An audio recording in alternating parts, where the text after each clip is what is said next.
Some walls are built to keep the world out. Others are built to keep the truth in. High in the Colorado Rockies, where the air tastes of pine and possibility, Eleanor Hartwell places another stone with hands that have never forgotten precision. For 3 years, she's been building walls that make no architectural sense, spiraling inward like a secret only she understands. The townspeople whisper about the widow who lost herself in grief, but they don't see what Eleanor sees in her dreams. A man with calloused hands and kind eyes, building these same walls beside her in clothes from another time. When Jake Morrison's dusty truck pulls into the valley, with his 2 children sleeping in the back seat, he's running from ashes and broken promises. But the moment he glimpses Eleanor's stone maze through his windshield, his heart stops. He's been here before, not in this lifetime, but somehow, impossibly, he knows every turn of those walls. Eleanor watches this stranger step from his truck, and for the first time in years, her careful hands tremble as she recognizes the face from her dreams. What force draws 2 broken souls across impossible distances, and why do some loves refuse to stay buried? Before we jump back in, tell us where you're tuning in from, and if this story touches you, make sure you're subscribed because tomorrow I've saved something extra special for you. The moment stretches between them like a held breath, Eleanor's trembling hands still gripping the limestone she'd been about to place. Jake Morrison stands frozen beside his battered Ford, one hand resting on the open door, as if ready to flee, his weathered face pale beneath 3 days of stubble. In the back seat, his 8-year-old daughter Lily stirs, her copper curls catching the late afternoon light filtering through the windshield. Eleanor forces herself to look away first, setting the stone down with exaggerated care.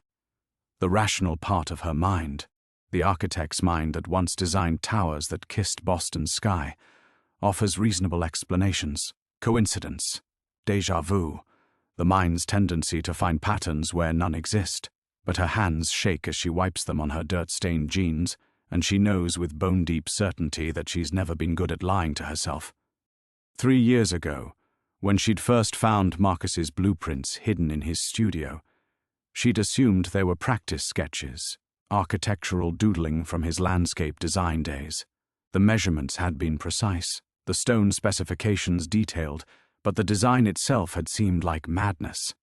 A labyrinth that served no purpose except to wind inward toward its center. She'd almost thrown them away twice before the dreams started.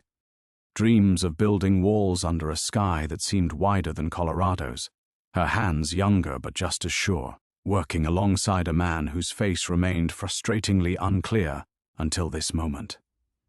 Now Jake Morrison stands 30 yards away, and those dream-calloused hands have found their owner.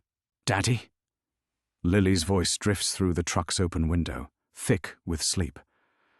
"Are we there yet?" The question seems to break Jake's paralysis.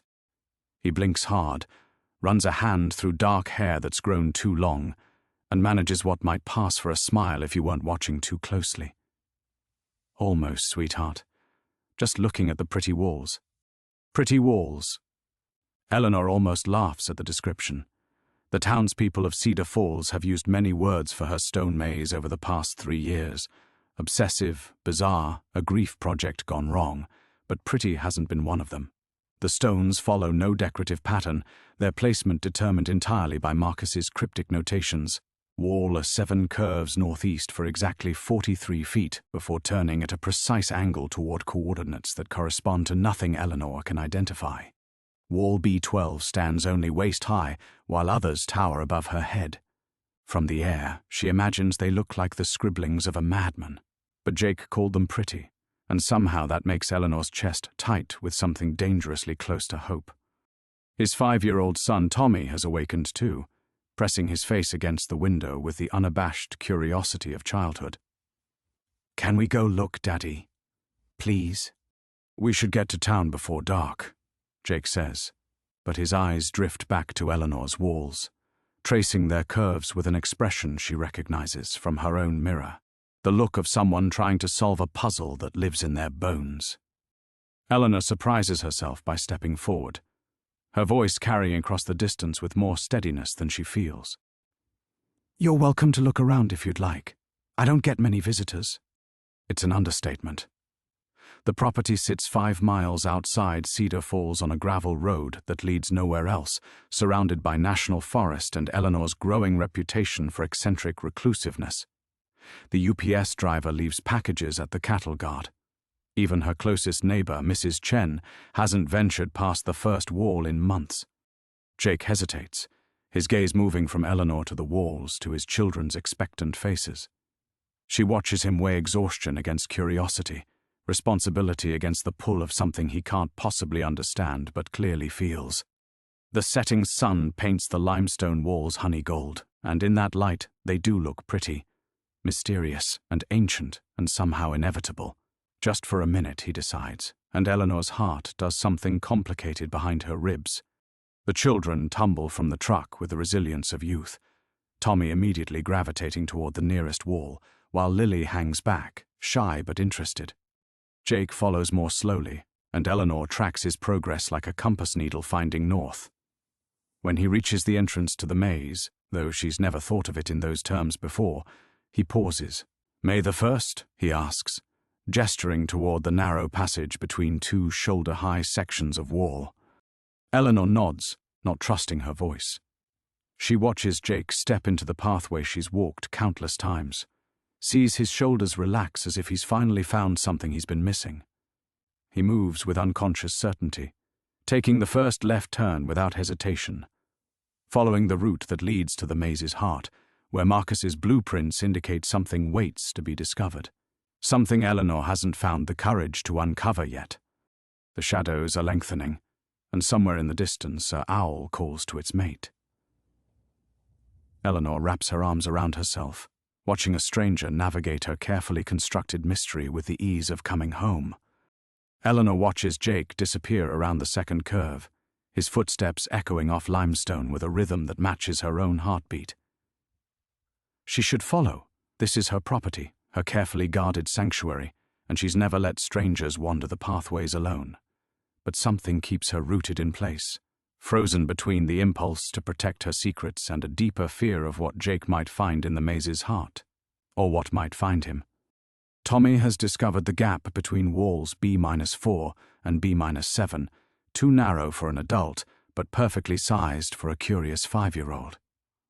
He squeezes through with delighted laughter, and Eleanor finds herself smiling despite the anxiety clawing at her chest. When was the last time she heard children's voices on her property? When was the last time she heard any voices besides her own and the wind? "Tommy, stay where Daddy can see you," Lily calls after her brother, her voice carrying the practiced authority of an older sibling accustomed to responsibility. She hovers near the entrance, torn between following and staying safe, her copper curls catching the dying light like burnished pennies. "It's all right," Eleanor tells her, stepping closer. "The walls aren't dangerous. They just are." Lily considers this with the gravity children reserve for adult mysteries they sense but can't name. "Did you build them all by yourself?" "Yes." Eleanor's throat catches on the word. 3 years of dawn-to-dusk labor, her architect's hands learning the weight and texture of limestone, her back and shoulders growing strong in ways office work never demanded. 3 years of following Marcus's precise notations without understanding why, driven by dreams that felt more like memories and a growing certainty that stopping meant losing something precious and irretrievable. "That's a lot of rocks," Lily observes with 5-year-old pragmatism. Eleanor laughs, the sound surprising them both. "Yes, it is. Sometimes I wonder if I've lost my mind." But even as she says it, she knows it's not madness that drives her. It's the opposite of madness, a crystalline certainty that these walls matter, that their completion will answer questions she doesn't know how to ask. Every stone has felt inevitable, each wall exactly where Marcus's blueprints indicated it should be, as if she's excavating something that already existed rather than building something new. Jake emerges from the maze's first spiral, his expression unreadable in the growing dusk. He moves differently now, looser, as if tension she hadn't noticed has dissolved from his shoulders. When he catches sight of Eleanor watching him, something passes across his face too quickly to interpret. "Your husband designed these?" he asks, rejoining them near the entrance. His voice carries a strange note, careful and distant.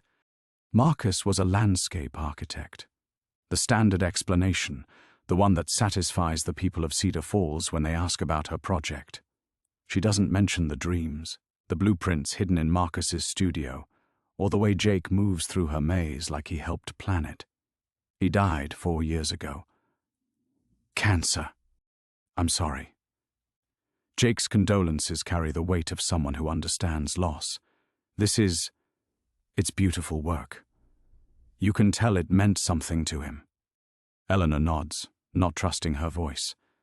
She's spent 3 years telling herself she's honoring Marcus's memory, following his final vision. But watching Jake navigate the pathways changes something fundamental in that narrative. This doesn't feel like Marcus's vision anymore. It feels like a collaboration across time and understanding, a conversation between souls who've never met but somehow know each other's language. Tommy reappears from his exploration, chattering excitedly about hidden passages and secret corners. Lily has warmed enough to ask Eleanor about the different colored stones, and for a moment the property feels alive in a way it hasn't since Marcus died. Eleanor realizes with sharp clarity how much silence has shaped her life these past years. Not just the absence of conversation, but the deeper quiet of a world without witness. She's built something beautiful and strange, and possibly meaningful, and she's done it entirely alone. No one to share the satisfaction of a perfectly fitted stone, no one to consult when the blueprints became confusing, no one to notice when she worked through lunch or forgot to come inside when thunderstorms rolled down from the peaks. The isolation had felt like protection, necessary armor against a world that suddenly made no sense after Marcus died. But watching Jake's family bring warmth to her carefully constructed solitude, Eleanor feels the first stirrings of a longing she's spent 3 years suppressing. "We should get going," Jake says reluctantly, glancing at the darkening sky. "Need to find the motel before the kids get too tired." Eleanor wants to offer dinner, wants to extend the strange magic of this encounter, but years of careful distance have made her cautious of her own impulses.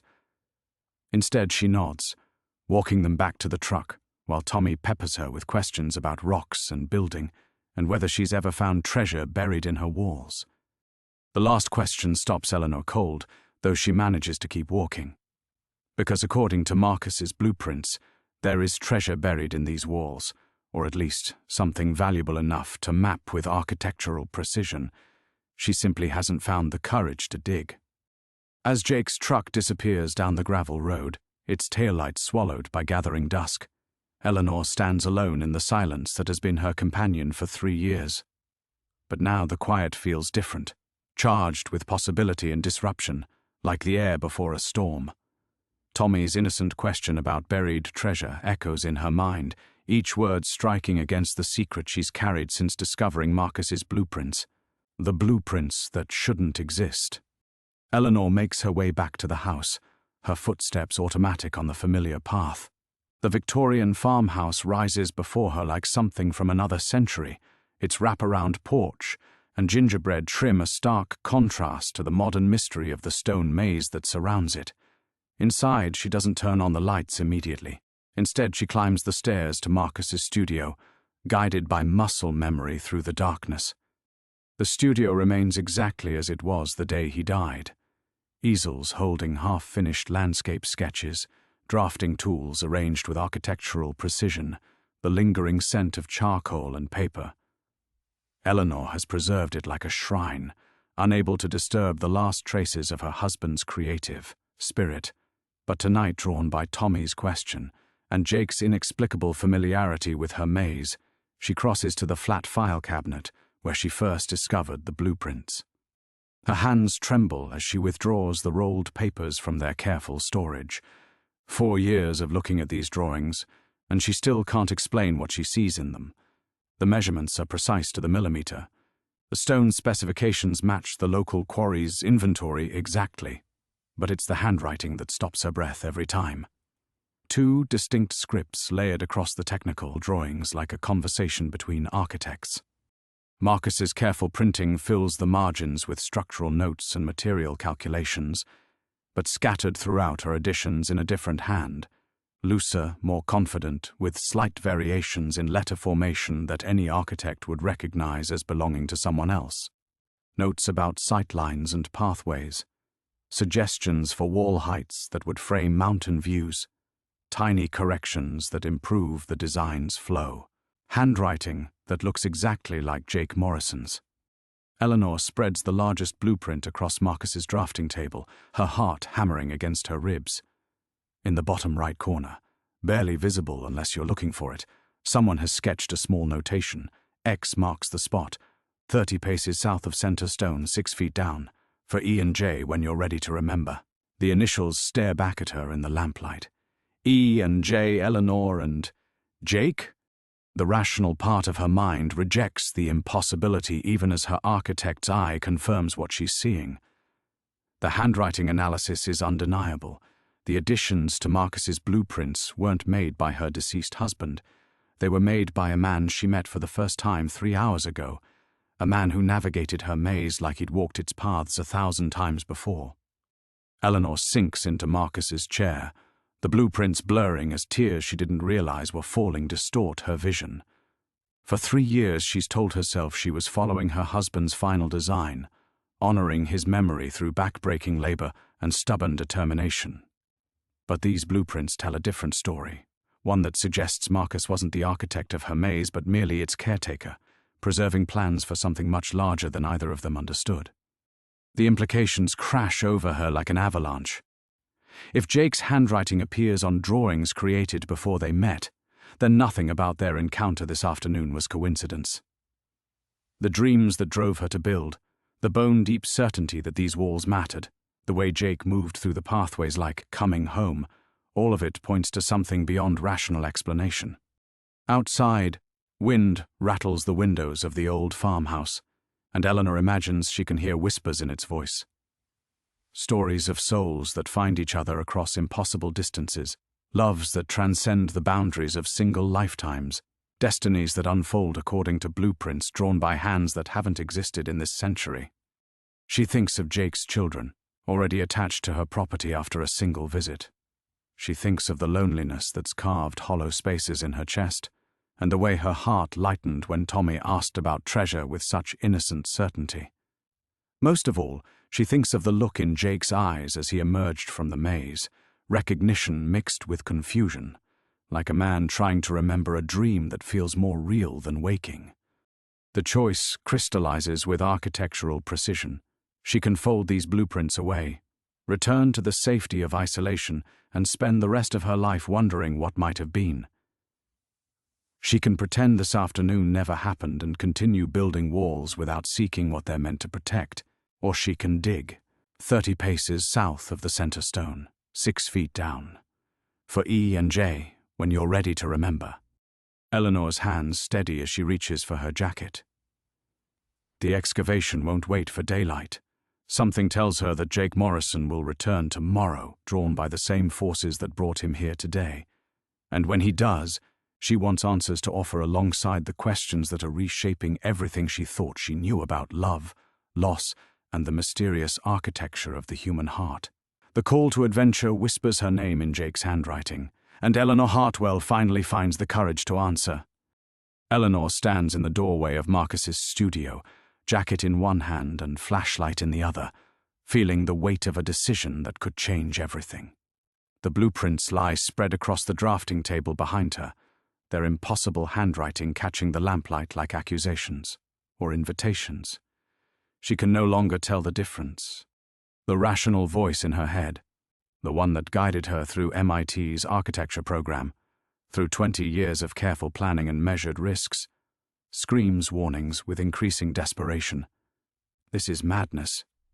You're chasing ghosts based on a handwriting sample and a stranger's lucky guess about buried treasure. Jake Morrison is probably a drifter with a good eye for vulnerable widows. The children are props. The whole thing is an elaborate con. But even as her mind constructs logical explanations, her heart knows better. Jake's confusion had been genuine when he emerged from the maze, that startled recognition of something he couldn't name, the way Tommy had asked about treasure without prompting, as if the knowledge had been planted there by older dreams. Lily's immediate comfort with the stone walls, running her small fingers along the limestone like greeting old friends. Eleanor descends the stairs slowly, each step echoing in the empty house. Through the kitchen window, moonlight transforms her maze into something ethereal and otherworldly, the walls casting shadows that shift and dance with the wind. Somewhere in that labyrinth lies the center stone, and 30 paces south of it, answers that might destroy the careful equilibrium she's built from grief and solitude. What if you dig and find nothing? The question stops her at the back door, her hand frozen on the knob. 3 years of believing in Marcus's vision, of trusting that every stone placed according to his blueprints, brought her closer to some greater understanding. If the excavation reveals nothing but Colorado soil and earthworms, what happens to the faith that sustained her through the darkest period of her life? Worse, what if she finds something that proves Jake Morrison is exactly who the impossible evidence suggests he is? A man connected to her across time and circumstance in ways that violate everything she understands about how the world works. Eleanor has spent her career dealing in concrete and steel, load-bearing walls and foundation requirements. She builds structures that last because they follow predictable laws of physics and engineering. She doesn't build relationships that transcend death and time. The children, she thinks with sharp panic. What about Lily and Tommy? If she opens this door, if she follows the breadcrumbs scattered across Marcus's blueprints, she's not just risking her own carefully constructed peace. She's gambling with the hearts of 2 kids who've clearly experienced enough loss and upheaval. What happens when their father's mysterious connection to a reclusive widow inevitably crashes against the rocks of reality?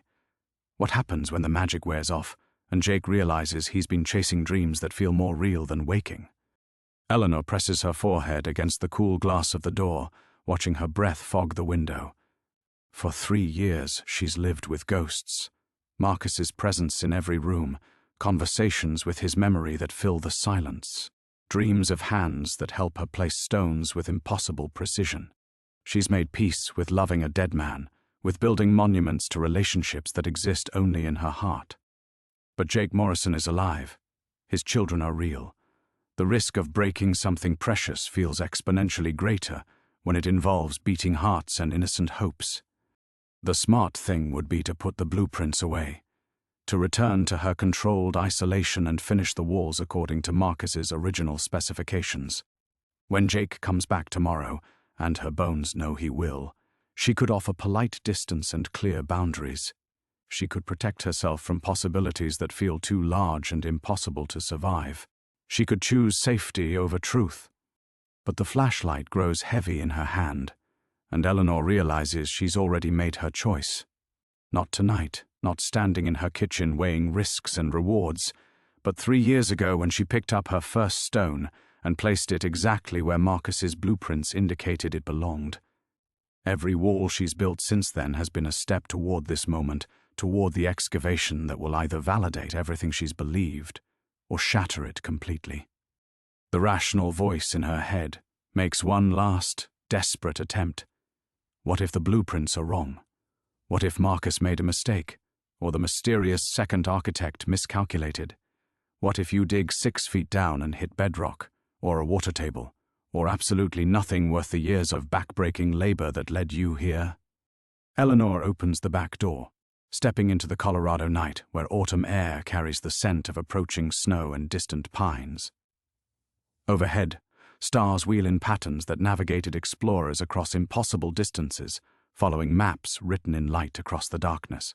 Then I'll know, she whispers to the wind and the walls and the sleeping mountains, and knowing will have to be enough.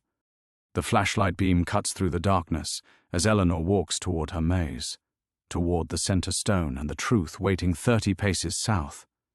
Behind her, Marcus's studio windows glow like watching eyes, and somewhere ahead, answers sleep beneath 6 feet of Colorado earth.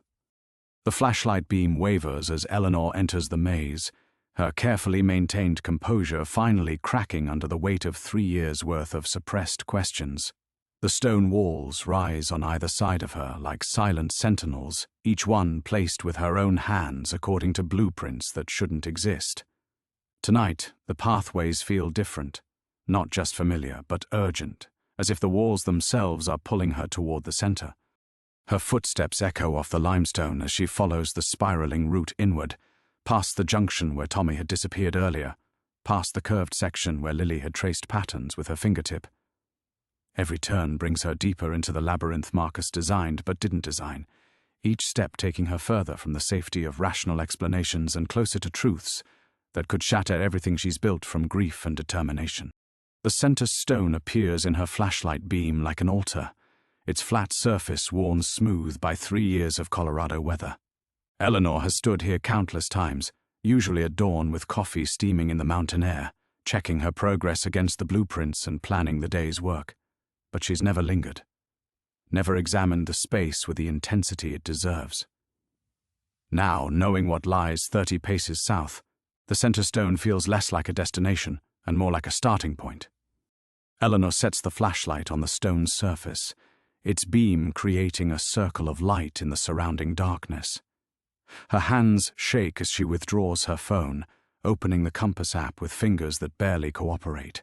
South, 30 paces south, according to handwriting that belongs to a man she met 6 hours ago, but feels like she's known across lifetimes. The counting begins automatically, her architect's training making each pace exactly 3 feet. 1, 2, 3. The rhythm steadies her breathing, grounds her in the familiar precision of measurement and calculation. 10, 15, 20. The walls of her maze fall away as she moves beyond its boundaries, into the open space she's always left wild and untouched. 25, 28, 30. Eleanor stops in a small clearing where mountain grasses grow tall and undisturbed. To anyone else, it would look like unmarked wilderness, just another patch of Colorado earth waiting for spring snow. But standing here with Marcus's blueprints burning in her memory, Eleanor feels the significance radiating from the ground beneath her feet, like heat from buried coals. She retrieves the flashlight and sweeps its beam across the clearing, looking for any sign that this spot is different from the surrounding landscape. Nothing.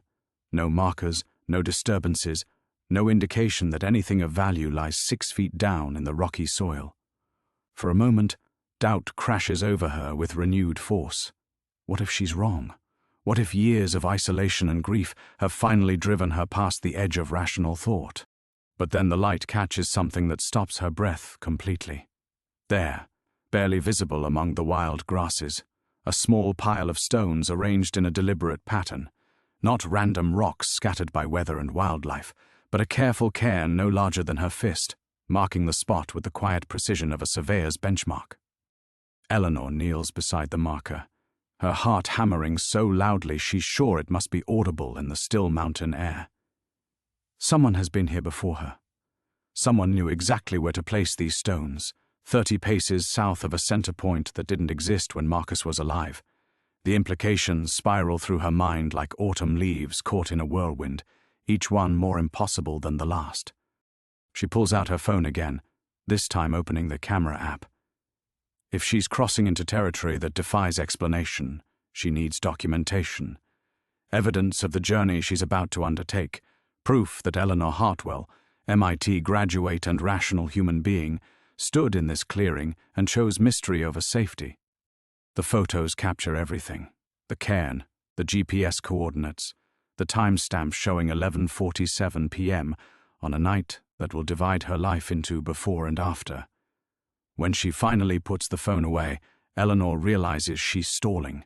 The real threshold lies 6 feet down, buried beneath decades of Colorado earth and whatever force brought Jake Morrison to her doorstep with recognition in his eyes.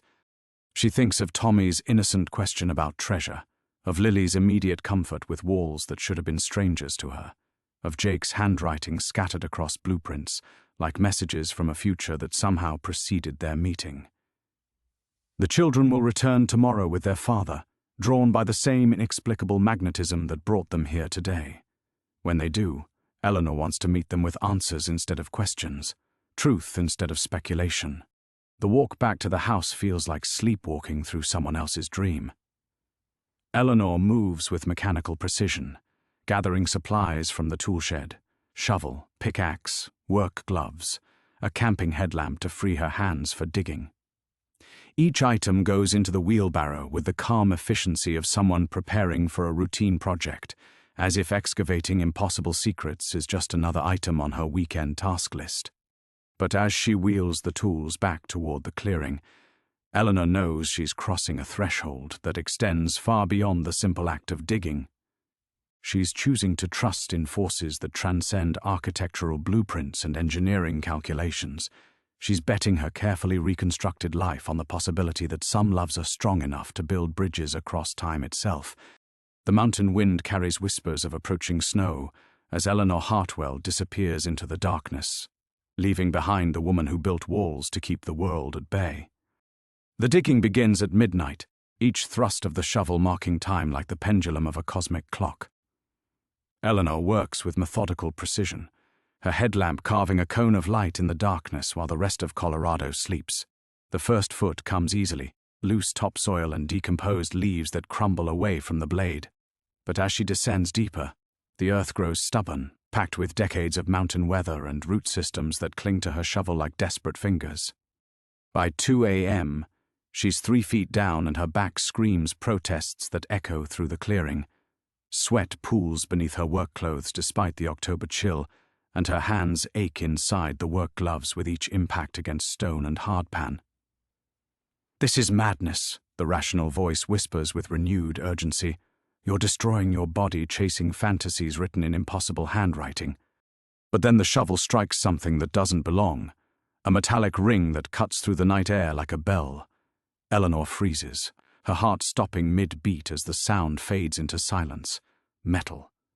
6 feet down in untouched wilderness, exactly where Jake Morrison's handwriting promised she would find answers. The excavation transforms from desperate digging to archaeological precision. Eleanor switches to smaller tools, using a trowel to carefully expose the edges of whatever lies buried beneath her feet. The headlamp reveals glimpses of tarnished brass, the corner of something deliberately crafted and intentionally hidden. Her hands shake as she brushes soil away with increasing delicacy, afraid that too much pressure might damage whatever miracle waits in the darkness. It's a box, square, roughly 18 inches on each side, made of brass that's turned green with age but remains structurally sound. The lid bears an engraving that Eleanor traces with trembling fingers, 2 initials intertwined in an elaborate pattern that looks like architectural blueprints rendered in decorative script. E and J, just as promised, surrounded by designs that mirror the stone walls rising invisible in the darkness above. Eleanor sits back on her heels in the mud and darkness, staring at proof that everything she thought she knew about reality has been constructed on foundations of sand. The box exists. It's real, tangible, heavy with whatever contents have waited here for her to develop the courage to dig. But its existence validates impossibilities that her rational mind still refuses to accept, even with evidence glowing in her headlamp's beam. The lid opens with surprising ease, as if the mechanism has been recently maintained despite decades of burial. Inside, wrapped in oiled cloth that's managed to keep moisture at bay, Eleanor discovers treasures that rewrite the story of her own life. Photographs. Dozens of them, sepia-toned and clearly antique, showing 2 people who look exactly like Eleanor and Jake, but dressed in clothes from another century. The woman wears long skirts and high collars, her hair pinned in styles that went out of fashion before Eleanor's grandmother was born. The man beside her has Jake's face, Jake's hands, Jake's smile, but stands next to buildings that predate Colorado statehood by decades. In every image, they're building stone walls together, walls that follow the exact same pattern as Eleanor's maze. Letters tied with ribbon, written in handwriting she recognizes from Marcus's blueprints. Jake's handwriting, but dated 1887, 1923, 1954. Love letters that span multiple lifetimes, describing separations and reunions that echo across generations. "My dearest Eleanor," one begins, "I find you again in each lifetime, though the world changes around us like seasons. The walls remember what our mortal minds forget, and the patterns call us home to each other across any distance time can create." And at the bottom of the box, wrapped separately in silk that somehow remained pristine, a set of blueprints. Not copies of Marcus's designs, but the originals, the source documents that her deceased husband somehow acquired and preserved without understanding their true significance. These plans are signed and dated 1885, bearing the mark of an architect named Jake Morrison and his partner, Eleanor Hartwell Morrison. The same maze Eleanor has spent 3 years building, designed by hands that wore different faces but carried identical souls. Eleanor closes the box with infinite care, her mind reeling as it tries to process evidence that demolishes every assumption she's built her worldview upon. The photographs don't lie. The handwriting doesn't lie. The architectural precision of blueprints drawn by people who lived and died before she was born doesn't lie.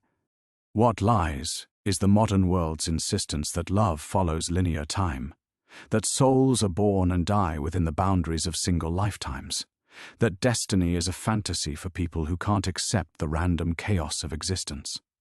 The mountain wind shifts, and Eleanor imagines she can hear whispers carried from across impossible distances, voices of all the Eleanors and Jakes who've found each other throughout history, who've built the same walls and discovered the same truths and loved with the same intensity that transcends death itself.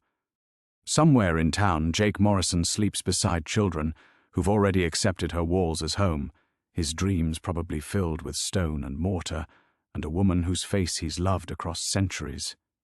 The brass box sits on Eleanor's kitchen table like an artifact from a museum she's never visited, its tarnished surface reflecting the overhead light in patterns that seem to shift and dance when she's not looking directly at it. Dawn creeps through the windows, painting everything in shades of gold and amber, but Eleanor hasn't slept. She spent the last 4 hours cleaning mud from her fingernails and trying to construct rational explanations for evidence that defies rationality. Coffee grows cold in her cup as she stares at the photographs spread across the wooden surface. Each image tells the same impossible story. Eleanor's face wearing another century's clothes, Jake's hands placing stones in walls that shouldn't have existed until she built them. The woman in the pictures has her eyes, her smile, her precise way of holding architectural tools. The man beside her moves with Jake's easy confidence, his laugh captured mid-breath in a way that makes Eleanor's chest tighten with recognition. The letters are worse.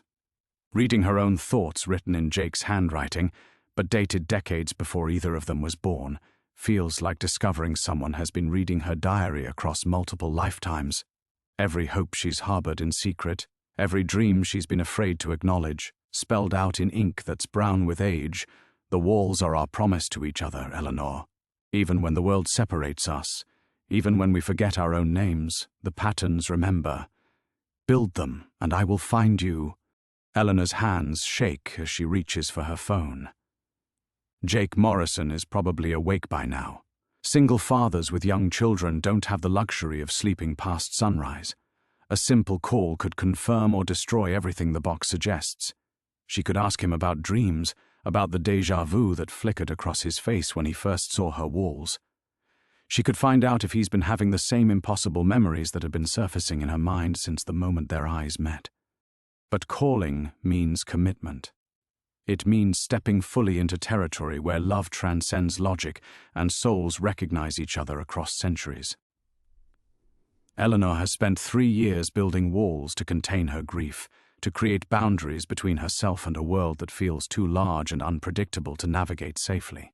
These photographs suggest she's been building something else entirely, a beacon to call home a love that's been searching for her across impossible distances. The rational choice would be to pack everything back into the box, bury it where she found it, and pretend this night never happened. When Jake arrives with his children, she could maintain the careful distance that's kept her heart safe since Marcus died. She could choose the loneliness she understands over the possibility of connection that defies everything she's built her worldview upon. But as golden light spills across the kitchen table, illuminating faces from another century that wear her features and Jake's smile, Eleanor realizes choice is an illusion. The walls have already been built. The patterns have already been set in motion. Jake Morrison is going to arrive at her doorstep in a few hours with recognition in his eyes and children who feel like home. And no amount of rational thought, will change the gravitational pull drawing them together. The question isn't whether to trust the evidence scattered across her kitchen table. The question is whether she has the courage to meet destiny with her heart open, instead of armored in the protective isolation that's defined her life since widowhood. Eleanor gathers the photographs with careful hands, arranging them in chronological order like pieces of a puzzle that spans generations. In the earliest images, the stone walls are just foundations, barely knee-high sketches of the maze that would eventually spiral inward toward revelation. Each successive photograph shows progress, growth, the gradual construction of something that looks exactly like the labyrinth she's spent 3 years building alone. But not alone. Never alone. In every image, 2 pairs of hands work together, placing stones with the synchronized precision of partners who've been building together across lifetimes. Eleanor studies the faces of her other selves, looking for clues about how those women navigated the impossible reality of love that transcends death. They look happy, purposeful, unafraid of mysteries that might shatter lesser hearts. The sound of a truck engine carries across the morning air, still distant but approaching with mechanical certainty. Jake Morrison returning as promised with children who've already claimed her walls as their playground. Eleanor feels panic and anticipation war in her chest as she carefully places the photographs back in their brass repository. She's not ready for this conversation, may never be ready for the magnitude of what these artifacts suggest.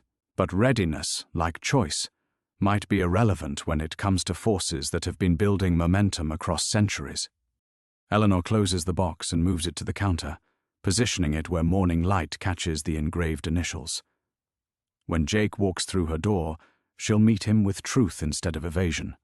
Whatever happens next, whatever impossible reality they're stepping into together, it will begin with honesty about the walls, the dreams, and the love that's been calling them home to each other across time itself. The truck engine grows louder, carrying her future up the mountain road. The truck doors slam with finality that echoes off the mountain walls, followed by the sound of small feet racing across gravel and Tommy's voice calling, "Eleanor, we brought pancake mix!" But Eleanor can't move from where she stands frozen in her kitchen, the brass box gleaming accusingly in the morning light, its contents threatening to spill the secrets of lifetimes across her carefully ordered world. Through the window, she watches Jake approach with measured steps, Lily's hand tucked securely in his, while Tommy bounds ahead like an eager puppy. There's something different about Jake this morning. A tension in his shoulders, a weight in his expression that suggests his night was no more restful than hers. When their eyes meet through the glass, Eleanor sees the same recognition that's been haunting her since yesterday, but now it carries an edge of desperation that makes her stomach clench with fear. He knows. Somehow, impossibly, he knows.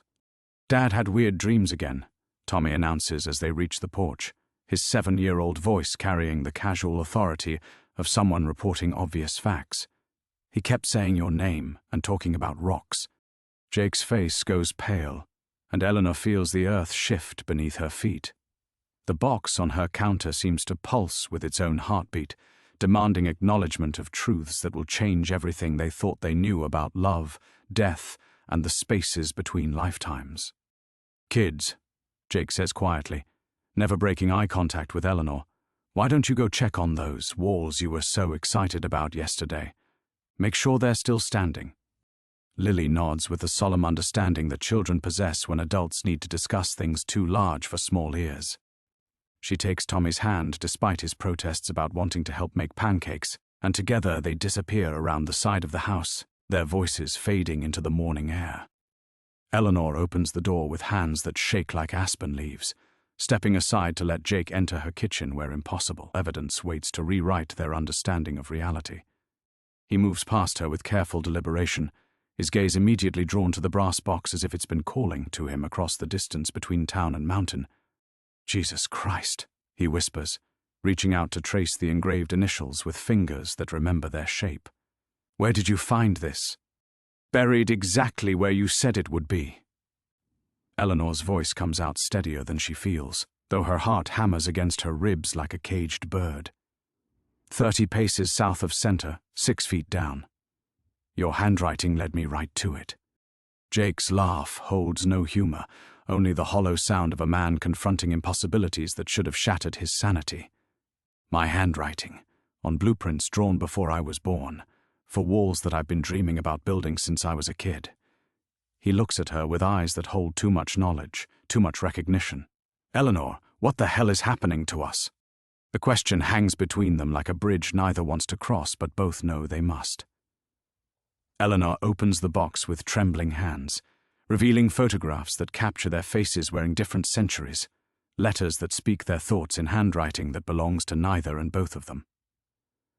Jake sinks into a chair as if his legs can no longer support the weight of revelation, his face cycling through disbelief, recognition, and something that looks dangerously like acceptance. The dream started 3 nights ago, he says without looking up from the photographs. Right after we met you. I keep seeing myself building these exact walls, but I'm wearing different clothes, living in a different time. And there's always a woman beside me who looks exactly like you, but she goes by different names. Sarah, Catherine, Margaret. He meets her eyes with an intensity that steals her breath. But always Eleanor, underneath, always you. Eleanor's carefully constructed world crumbles like walls built on shifting sand.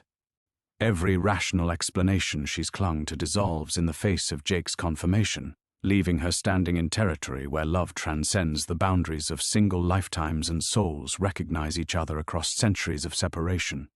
This is insane, she whispers, but even as the words leave her lips, she knows they're inadequate. Sanity is a luxury neither of them can afford when confronted with evidence that their connection defies every natural law she's built her life upon. Outside, Tommy and Lily's laughter carries on the mountain wind, innocent and joyful as they explore walls that have been waiting for their return across impossible spans of time. Their acceptance is complete, unquestioned, the way children embrace magic that adults have trained themselves to deny. Jake reaches across the table to take her hand, and the contact sends electricity shooting through Eleanor's nervous system like lightning seeking ground. His touch carries the weight of recognition that spans lifetimes, the accumulated memory of every time these hands have found each other across centuries of searching. The question isn't whether this is real, he says softly, his thumb tracing patterns on her skin that feel like promises written in an ancient language. The question is what we do about it. Eleanor pulls her hand away as if Jake's touch burns. Standing so abruptly, her chair scrapes against the kitchen floor, the sound like fingernails on stone. What we do? Her voice cracks on the words. Jake, we don't do anything. This is madness. She begins pacing the small kitchen like a caged animal, her architect's mind desperately seeking the logical framework that's always anchored her to reality. There has to be an explanation, coincidence, genetic memory, mass hysteria. Something that doesn't require us to believe that souls hop between bodies like tourists changing hotels. Jake watches her with the patience of someone who's already walked this path in dreams. Eleanor. She spins to face him, and he sees terror in her eyes that has nothing to do with the supernatural and everything to do with the prospect of opening her heart again. I buried one husband already. I'm not going to fall in love with someone who might disappear at any moment because some cosmic cycle decides our time is up.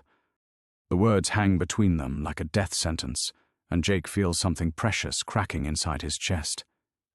You think I'd leave you? Leave the kids? Eleanor, I've been searching for you across lifetimes. Why would I? Because you don't have a choice. The photographs scatter as Eleanor's hand sweeps across the table in frustration. Look at these. Different faces, different names, different centuries. What happens when this lifetime ends, Jake? Do we just forget each other and start over? Do your children lose another parent because destiny decides to shuffle the deck again? Jake stands slowly, and Eleanor sees her own fear reflected in his eyes. Not fear of the impossible, but fear of losing what they've found. The kids aren't mine, he says quietly. The words hit Eleanor like a physical blow. She stares at him, processing the implications, watching her carefully constructed understanding of his life collapse. What? Lily and Tommy. Jake's voice is barely a whisper. They were my brothers. He and Sarah died in the fire that took our ranch. I've been raising them for 8 months. trying to figure out how to be a father to children who wake up crying for parents who aren't coming back. Eleanor's heart stops. Sarah, she breathes, remembering the name from the photographs, the letters. Sarah, who looked like me. My sister-in-law, the woman my brother loved. Jake's face crumbles as the full weight of revelation hits him. Jesus, Eleanor, what if we're not just connected across lifetimes? What if we're doomed to love each other in the wrong configurations, always missing each other by one generation, one relationship, one impossible choice? The brass box seems to mock them from the counter, its treasures now feeling less like promises and more like evidence of a cosmic joke that spans centuries.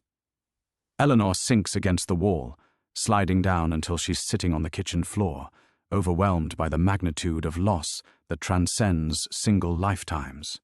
Outside, Tommy calls for Jake with increasing urgency, but his voice sounds distant, muffled by the weight of Eleanor's realization that love this vast might be too dangerous to embrace. If they're truly bound across lifetimes, if they've been finding and losing each other for generations, then every moment of happiness carries the seed of future devastation. The children don't belong to either of us, Eleanor says, her voice hollow. They belong to people we might have been, should have been, in lives that got cut short. She looks up at Jake with eyes that hold too much knowledge. How do we build a family on that foundation? How do we promise them stability when we don't even know if we're the right people in the right lifetime? Jake's phone buzzes insistently, a text message that makes his face go white. He stares at the screen for a long moment before showing Eleanor the words that shatter their fragile Hope Child Services called. Anonymous report about kids living in temporary housing. They want to interview Lily and Tommy tomorrow. Someone reported us, Jake says, his voice dead. Someone saw me bringing the kids up here, saw us getting close, and decided we're unfit. He looks at the photographs scattered across Eleanor's floor, at the evidence of love that spans centuries but can't protect two orphaned children from a system that deals only in present-tense realities. Eleanor closes her eyes, feeling the weight of impossible choice settling around her like a shroud. Love Jake and risk losing him across lifetimes while failing the children who need stability more than magic. Choose safety and spend another existence wondering what might have been. The walls she's built suddenly feel less like a maze leading toward revelation, and more like a trap that's caught them all in patterns too large to escape. Outside, Tommy and Lily's laughter fades as clouds swallow the mountain sun, leaving Eleanor's kitchen in shadows that feel like preview of all the dark moments waiting ahead.